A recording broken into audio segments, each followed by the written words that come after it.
بسم اللہ الرحمن الرحیم الحمد للہ نحمده ونستعینه ونستغفره ونؤمن به ونتوکل علیہ ونعوذ باللہ من شرور انفسنا ومن سیئات اعمالنا من يهده اللہ فلا مضل له ومن يضلله فلا هادی له ونشهد أن لا إله إلا الله وحده لا شريك له ونشهد أن سيدنا ومولانا محمدا عبده ورسوله صلى الله عليه وعلى آله وبارك وسلم تسليما كثيرا أما بعد فأعوذ بالله من الشيطان الرجيم بسم الله الرحمن الرحيم يا أيها الذين آمنوا اتقوا الله حق تقاته ولا تموتن إلا وأنتم مسلمون وقال النبي صلى الله عليه وسلم يا أيها الشباب من استطاع منكم الباءة فليتزوج فإنه أغض للبصر وأحسن للفرج ومن لم يستطع فعليه بالصوم فإنه له وجاء او کما قال علیہ الصلاۃ والسلام رب اشرح لی صدری ویسر لی امری واحلل عقدۃ من لسانی یفقہوا قولی اللہم صلی علی سیدنا مولانا محمد فی اول کلامنا اللہم صلی علی سیدنا مولانا محمد فی اوسط کلامنا اللہم صلی علی سیدنا مولانا محمد فی آخر کلامنا بلغ العلا بکمالہ کشف الدجا بجمالہ حسنت جمیع خصالہ صلو علیہ وآلہ۔ معزز سامعین اکرام، بھائیوں، بزرگوں، دوستوں، اللہ تبارک و تعالی اس دنیا کا آغاز ایک مرد اور عورت سے کیا ہے، جن کو ہم تمام لوگ اپنے باپ اور اسی طریقے سے دادا کا نام کہہ کر پکارتے ہیں، جن کو حضرت آدم علی نبینا و علیہ الصلاۃ والسلام اور حضرت حوا علیہ الصلاۃ والسلام کہہ کر پکارتے ہیں۔ آدمی کو آدمی ہی اس لیے کہتے ہیں کہ وہ آدم علیہ الصلاۃ والسلام سے نکلا ہے۔ تو اللہ تبارک و تعالی ان دو حضرات کے ذریعے سے دنیا کا آغاز کیا، اور جب ان کو اولاد ہوئی تو دنیا کا آغاز آگے بڑھانے کے لیے، دنیا کا نظام آگے بڑھانے کے لیے اللہ تبارک و تعالی ایک ترتیب یہ سوچی کہ بتایا گیا کہ جب بچہ پیدا ہوتا تو بچے کے ساتھ ایک بچی بھی پیدا ہوتی تھی، اور اس کے بعد پھر ایک بچہ ایک بچی پیدا ہوتی تھی۔ تو جب پہلا بیٹا وہ دوسرے والی بہن کے ساتھ اس کا نکاح ہوتا تھا، تو اس طریقے سے دنیا کا آغاز اللہ تبارک و تعالی حضرت آدم علیہ السلام کی اولاد سے شروع کیا۔ پھر نوح علیہ السلام کے زمانے میں طوفان نوح آیا، جس میں 82 لوگوں کے علاوہ تمام لوگ ہلاک ہو گئے، اسی لیے ان کو آدم ثانی کہہ کر پکارتے ہیں۔ جیسے آدم علیہ السلام سے دنیا کا آغاز ہوا، ایسے ہی دوبارہ حضرت نوح علیہ السلام کے ذریعے سے دنیا کا آغاز دوبارہ ہوا۔ یہاں پر سمجھنے کی بات یہ ہے کہ اللہ تبارک و تعالی دنیا انسان کے لیے ایک آزمائش کی جگہ بنائی ہے۔ آزمائش کی جگہ بھی اتنی بنائی ہے جتنا انسان کے اندر سہنے کی طاقت ہے۔ اللہ تبارک و تعالی قرآن مجید میں ارشاد فرماتے ہیں لا یکلف اللہ نفسا الا وسعہا۔ اللہ تبارک و تعالی انسان کو اتنا ہی بوجھ دیتے ہیں، اتنے ہی احکام دیتے ہیں، اتنے ہی فرائض دیتے ہیں جتنی طاقت آدمی کے اندر موجود ہے۔ جیسے نماز کا پڑھنا ہے، نماز آدمی کے اوپر فرض ہونے کے لیے کچھ شرائطیں ہیں، حج ہے، حج فرض ہونے کے لیے شرائطیں ہیں، اور اسی طریقے سے روزہ رکھنا ہے تو روزے کی بھی شرائط ہے۔ یہ شرائطیں پائی جائیں گی تو تب اس کے اوپر فرض لازم ہوگا، اگر وہ شرائط نہیں ہے تو اس کے اوپر لازم نہیں ہے۔ ایسے ہی دنیا میں بھی اللہ تبارک و تعالی انسان کو ایک حدود دیے ہیں کہ ان حدود سے آگے مت بڑھو۔ اللہ تبارک و تعالی ان حدود میں بھی انسان کی بہت رعایت کیا۔ انسان کے جذبات کا خیال رکھا، انسان کے خواہشات کا خیال رکھا، انسان کے دل میں جو باتیں پیدا ہوتی ہیں ان کا بھی خیال رکھا۔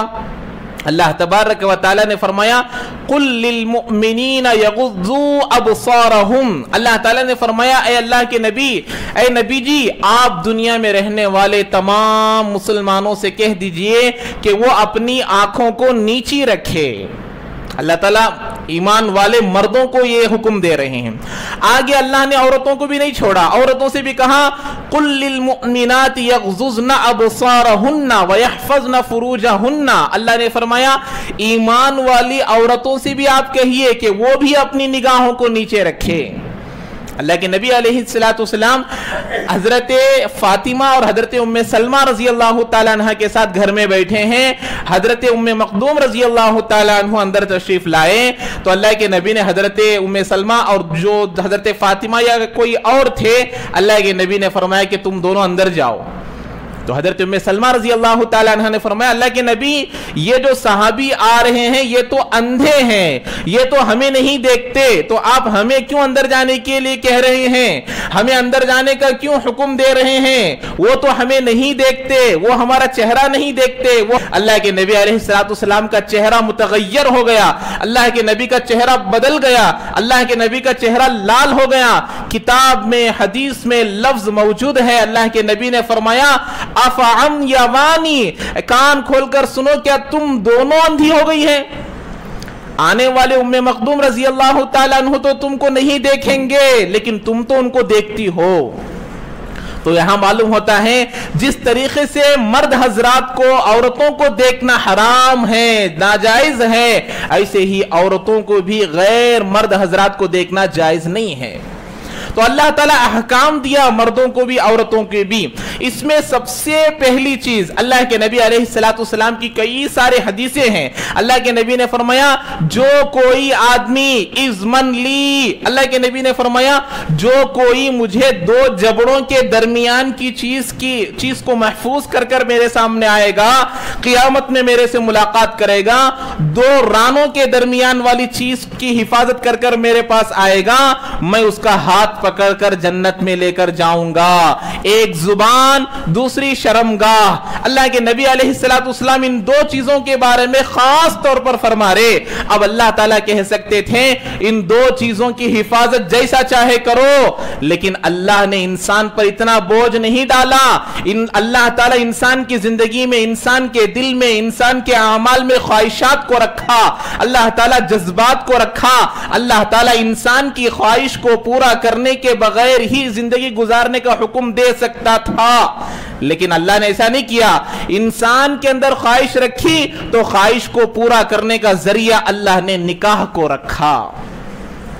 اسی لیے بتاتے ہیں نکاح آدمی کے لیے ایمان کے بڑھوتری کا ذریعہ ہے۔ آدمی جب نکاح کرتا ہے تو اس کا ایمان محفوظ، جب آدمی نکاح کرتا ہے تو اس کے نیکی ڈبل ہو جاتی ہے، دگنا ہو جاتا ہے۔ اب تک جو اعمال کرتا تھا اسے ایک نیکی ملتی تھی، نکاح کے بعد جو اعمال کرے گا اللہ اس کو دو نیکیاں دیں گے کہ اس کے اوپر اب بیوی کا حق آ گیا ہے۔ دنیا کے اندر اللہ تبارک و تعالیٰ یہ خواہش دیے بغیر ہی کہہ سکتے تھے کہ جیسا چاہے زندگی گزارو، خواہش کو پورا مت کرو، نہیں، اللہ تبارک و تعالیٰ نے فرمایا کہ دیکھو اپنی خواہشات کو پورا کرو حلال طریقے سے۔ صحابہ بیٹھے ہوئے تھے، اللہ کے نبی علیہ السلام نے کہا اے صحابہ کیا تم لوگوں کو معلوم ہے اللہ نے تکلیف دینے والی چیز کے ہٹانے پر صدقے کا ثواب رکھا، نیک بات کہنے پر صدقے کا ثواب رکھا، اچھائی کا حکم کرنا صدقہ، برائی سے روکنا صدقہ، کسی مسلمان کے دل کو خوش کرنا صدقہ، یہ تمام چیزیں تو تمام لوگوں کو معلوم ہے، لیکن ایک نئی بات آج سنو، تم تمام لوگوں کے شرمگاہ میں بھی صدقے کا ثواب ہے۔ صحابہ پریشان ہو گئے، اللہ کے نبی آپ کیا کہہ رہے ہیں؟ کیا آدمی کی شرمگاہ میں بھی صدقہ ہے؟ اللہ کے نبی علیہ السلام نے فرمایا ہاں اس میں بھی صدقہ ہے۔ کیا بات ہے؟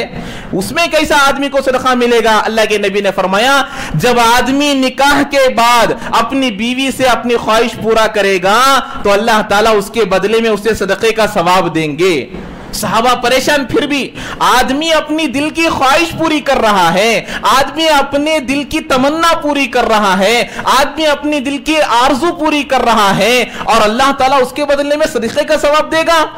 ہاں، صدقے کا ثواب دے گا۔ اللہ کے نبی نے پوچھنے پر کہا، جیسے آدمی اگر اپنی خواہش کو، اپنی شرمگاہ کو ناحق اور نامحرم کے ساتھ اسی طریقے سے زنا میں اور بدکاری میں اپنی خواہش کو پورا کرے گا، جیسے وہ حرام ہے، جیسے وہاں گناہ ملے گا، ایسے ہی نکاح کے ذریعے سے حلال طریقے سے اپنی بیوی کے پاس اپنی خواہش کو پورا کرنے سے نیکی کا ثواب ملے گا۔ تو اللہ نے نکاح کو اتنا آسان کر کر دکھلایا۔ اللہ کے نبی علیہ السلام کے زمانے سے نکاح میں آسانی، نکاح اتنا آسان، اتنا آسان، اتنا آسان کہ بیٹھے بیٹھے نکاح ہو جایا کرتا تھا 1-2 دن میں، اور اسی بات ہو گئی نکاح ہو گیا، بات ہو گئی نکاح ہو گیا۔ نکاح میں برکتیں بھی تھی۔ تو اللہ کے نبی علیہ السلام حضرت صحابہ سے، ایک صحابی ہے، آج ماں باپ بھی ہم لوگ کیا سمجھتے ہیں، بیٹے کا نکاح کر دیا، بیٹی کا نکاح کر دیا، میری ذمہ داری پوری ہو گئی۔ ہم لوگ یہ سمجھتے ہیں کہ ہم لوگ لاکھوں کے پیسے خرچ کر کر نکاح کر دیا، لاکھوں کے پیسے خرچ کر کر ولیمہ کر دیا، سمجھے کہ میری ذمہ داری پوری ہو گئی۔ نہیں، آپ دیکھیے حیات الصحابہ کے اندر ایک واقعہ لکھا ہے، حضرت مولانا یوسف صاحب رحمت اللہ علیہ ایک واقعہ لکھے ہیں، وہ واقعہ صحابہ کے زمانے کا ہے۔ حضرت عبداللہ رضی اللہ تعالیٰ عنہ، ان کے ابا حضرت عمر بن عاص رضی اللہ تعالیٰ عنہ اپنے بیٹے کا نکاح ایک صحابیہ عورت سے نکاح کر دیتے ہیں، نیک صالح عورت سے ان کا نکاح کر دیتے ہیں، قریش کے خاندان کی عورت سے نکاح کر دیتے ہیں۔ اب نکاح کر دیے تو ختم، نہ سسرا بہو سے پوچھتا ہے، نہ باپ بیٹی سے پوچھتا ہے کہ بیٹی تیری زندگی کیسے گزر رہی ہے، اور نہ باپ بیٹے سے پوچھتا ہے کہ بیٹے تیری ازدواجی زندگی کیسے گزر رہی ہے۔ ہم سمجھتے ہیں قرضہ کر کر، لاکھوں کے پیسے خرچ کر کر نکاح ولیمہ کر دیے تو میری ذمہ داری ختم ہو گئی۔ بالکل نہیں، یہ غلط ہے۔ باپ حضرت عمر بن عاص رضی اللہ تعالیٰ عنہ، حضرت عبداللہ رضی اللہ تعالیٰ عنہ کے پاس، جو کہ اپنے بیٹے ہیں، ان کا نکاح کرنے کے بعد بہو کے پاس آئے، اپنے بہو سے پوچھ رہے ہیں کہ تم نے اپنے شوہر کو کیسا پایا؟ نکاح ہونے کے کچھ دنوں کے بعد بہو سے پوچھ رہے ہیں کہ تم نے میرے بیٹے کو کیسا پایا، تم نے اپنے شوہر کو کیسا پایا؟ تو وہ بھی صحابیہ تھی، وہ شکایت کی تو خوبیوں کے ساتھ شکایت کی، تو انہوں نے فرمایا آپ کے بیٹے بہترین شوہر ہیں، آپ کے بیٹے بڑے متقی ہیں، آپ کے بیٹے بڑے پرہیزگار ہیں، لیکن ایک کمی ان کے اندر یہ پائی جا رہی ہے کہ نکاح ہونے کے بعد سے میرے قریب نہیں آئے، سر کے اوپر کے پلو کو بھی یہ اٹھائے نہیں ہیں۔ کیوں؟ گناہوں میں مبتلا تھے، نعوذ باللہ، کیا موبائلوں میں مشغول تھے، کیا چوری کرنے میں مشغول تھے، کیا فلمیں دیکھنے میں مشغول تھے، کیا شراب پینے میں مشغول تھے۔ اللہ کی عزت و جلالت کی قسم، صحابہ کے بارے میں ایسا خیال کرنا بھی کفر ہے، اس آدمی کا ایمان خطرے میں پڑ جاتا ہے۔ اس لیے وہ بیوی کے پاس نہیں آ رہے تھے، رات بھر نمازیں پڑھ رہے تھے، دن بھر روزہ رکھ رہے تھے، تو اپنے بیوی کا خیال تک ان کے دل سے نکل گیا تھا۔ اب ابا جان بیٹے کے پاس آ کر کہنے لگے، اے اللہ کے بندے، تو نے تو اپنی بیوی کی زندگی کو برباد کر دیا، تو اس کے حقوق کو ادا نہیں کر رہا ہے، دن بھر روزے رکھ رہا ہے، رات بھر نمازیں پڑھ رہا ہے، گالیاں دے کر اللہ کے نبی علیہ السلام کے پاس جا کر شکایت کرنے لگے کہ اللہ کے نبی، میری ذمہ داری تھی میرے بیٹے کی نکاح کرنا، میں نے نکاح تو کر دیا لیکن اس کی یہ شکایتیں ہیں۔ تو اللہ کے نبی علیہ السلام کے کہنے پر اللہ کے اس صحابی کو بلائے، حضرت عبداللہ رضی اللہ تعالیٰ عنہ کو فرمائے، بلائے۔ اللہ کے نبی علیہ السلام نے فرمایا، اتصوم النہار، اے عبداللہ کیا تم دن بھر روزہ رکھ رہے ہو؟ تقوم اللیل، اور تم رات بھر عبادتیں کر رہے ہو؟ انہوں نے کہا کہ نام اللہ کے نبی، میں روزے دن میں رکھ رہا ہوں، رات میں عبادتیں کر رہا ہوں۔ اللہ کے نبی علیہ السلام نے فرمایا، وَلَكِنِّي أَصُومُ وَأُفْطِرُ، اے عبداللہ کان کھول کر سنو، میں بھی روزہ رکھتا ہوں، میں بھی روزہ رکھتا ہوں، میں بھی روزہ چھوڑتا ہوں، وَأُصَلِّي وَأَنَامُ، میں نمازیں بھی پڑھتا ہوں اور سوتا بھی ہوں، وَأَمُسُّ النِّسَاء، اور عورتوں کے ساتھ اپنی زندگی کو بھی میں گزارتا ہوں۔